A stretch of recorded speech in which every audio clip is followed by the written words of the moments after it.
नाही ते आपण कधीच घ्यायचं नाही. तर सीतामातेने सांगितलं, कारण आपल्याला पुढे जायचं म्हणून मी विषय थांबून म्हणून माझ्या विषयाकडे येतोय परत.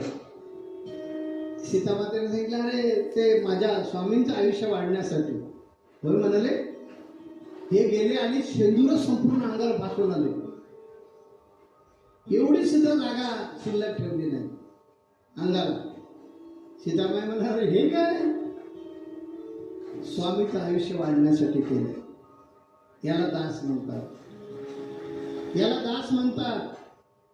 तेव्हा भगवंत अशा प्रकारे आपल्याला शिकवण्यासाठी, आपला दास्य भक्ती शिकवण्यासाठी मारुती रायांच्या स्वरूपामध्ये आले की दास्य भक्तीत आपल्याला मोक्षापर्यंत घेऊन जाणार आहे. कारण मोक्ष दुसरा कोणीच देऊ शकत नाही.